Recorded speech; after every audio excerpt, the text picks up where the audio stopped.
Hello friends. If you're 60 or older, a wartime veteran, or the surviving spouse of one, there is a real chance you're eligible for a monthly payment that can reach over $2,200 a month, tax-free, for the rest of your life. And thousands of veterans who qualify never file for it, not because they don't deserve it, not because they served the wrong branch or the wrong era, simply because almost nobody explains that this benefit exists, or that it's unlocked by a single VA form most veterans have never heard of. I want to be direct about something right away, because this is the single biggest misconception that keeps veterans from ever applying. This benefit has nothing to do with a service-connected disability. You do not need to have been injured in combat. You do not need a disability rating from the VA at all. This is a completely separate, needs-based pension for wartime veterans and their surviving spouses who now need help with everyday care, whether that's at home, in assisted living, or in a nursing facility, and most people who qualify have simply never been told it's there.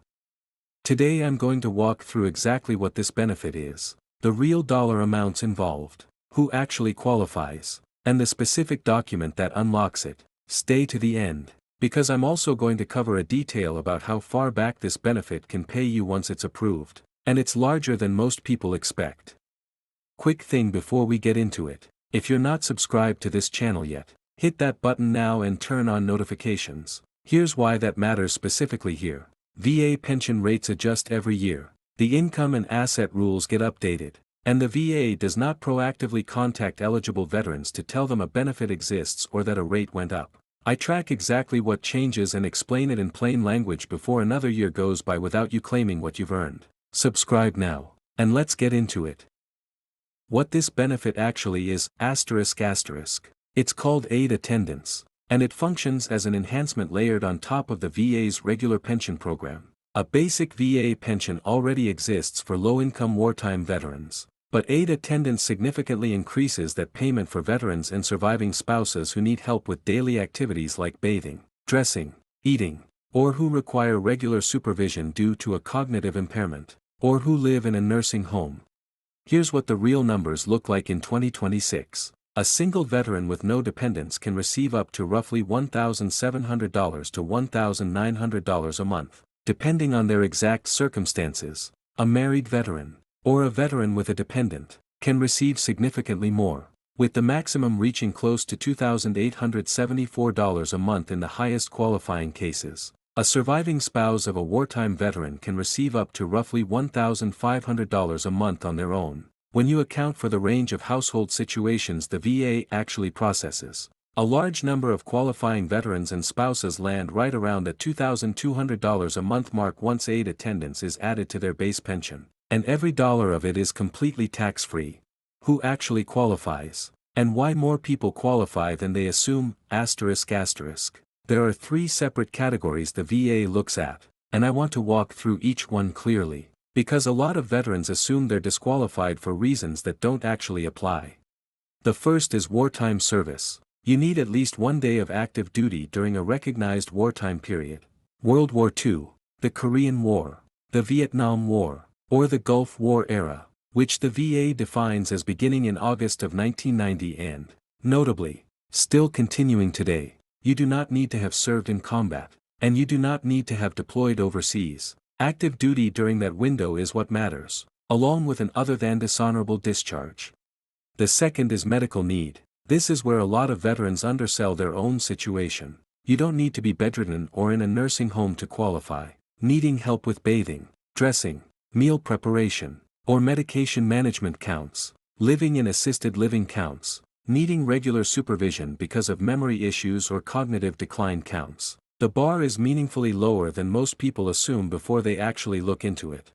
The third is financial eligibility, and this is where the biggest myth lives. The VA does have a net worth limit, sitting at approximately $163,699 in 2026, combining your assets and income together. But here's the detail that changes everything for a lot of families. Your primary residence, one vehicle, and normal household furnishings are excluded from that calculation entirely. On top of that, unreimbursed medical expenses, including the cost of in-home care, assisted living, or memory care, can be deducted from your countable income. which means a lot of veterans who assumed their income was too high to qualify actually qualify once their real care costs are factored in properly. For surviving spouses specifically, there's no age requirement at all, and you qualify as long as you were married to the veteran for at least a year before their death, or had a child together even with a shorter marriage, and haven't remarried before age 57. The document, VA Form 21-2680***. This is the form I mentioned at the top, and it's the piece almost nobody knows to ask for.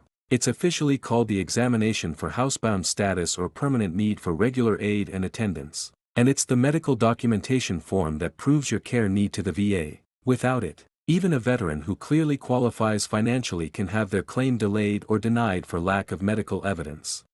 Here's how it works. You bring Form 21-2680 to your physician, and they complete it based on your actual functional limitations, things like your ability to bathe and dress independently, whether you need help with medication, and whether you require supervision for safety. This isn't a form you fill out yourself. It has to come directly from a treating physician, which is exactly why so many claims get delayed. Veterans start the application without realizing this specific form needs to be completed by their doctor before the claim can move forward properly. Alongside Form 21-2680, you'll also need your DD-214 discharge paperwork to establish your wartime service, and documentation of your income and assets to establish financial eligibility. If you're a surviving spouse, you'll also need the veteran's death certificate and your marriage certificate. How to actually file, ***. You can start this claim in a few different ways. You can apply directly online through VA.gov, by mail using the appropriate application form for a pension claim, or in person at your nearest VA regional office, which a lot of veterans find easier specifically because of how much documentation is involved. Many veterans also work with an accredited Veterans Service Officer, often available for free through organizations like the VFW, the American Legion, or your county's Veterans Affairs Office, who can help make sure the application and the Form 21-2680 are filled out completely and correctly before submission, which meaningfully reduces the chance of delay. If you're not sure whether you qualify before going through the full application, you can also call the VA directly at 1-800-827-1000 and ask general questions about aid attendance eligibility, or reach out to a local Veterans Service Officer to walk through your specific situation before you file anything. The detail most people don't know: retroactive payments, ***. Here's the part one mentioned I'd come back to, and it genuinely surprises people. VA pension claims, including aid attendance, are generally paid retroactively back to the date your claim was filed, not the date it was finally approved. Processing time can vary quite a bit, sometimes taking several months, occasionally longer depending on claim volume and how complete the initial application was.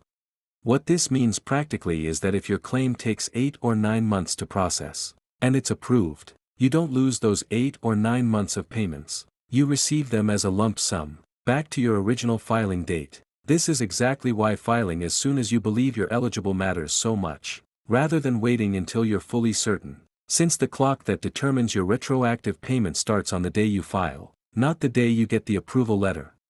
Let's bring it all together, ***.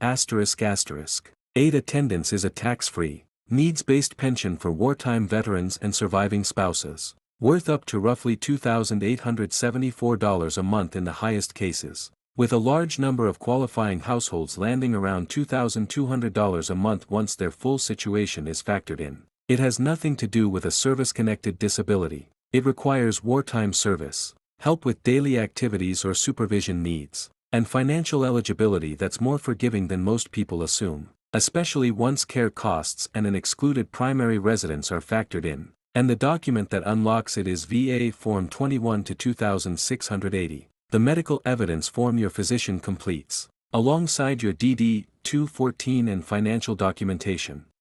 None of this arrives automatically. The VA does not review a veteran's file each year and reach out to say a benefit is available. You, or a family member on your behalf, have to be the one who starts the claim, and once you do, remember that your payments can be backdated to that filing date, which makes filing sooner rather than later genuinely worth real money.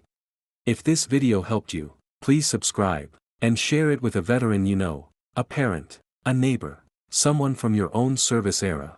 One conversation about this one form can put over $2,000 a month back into someone's life who has already earned it. I'll see you in the next one.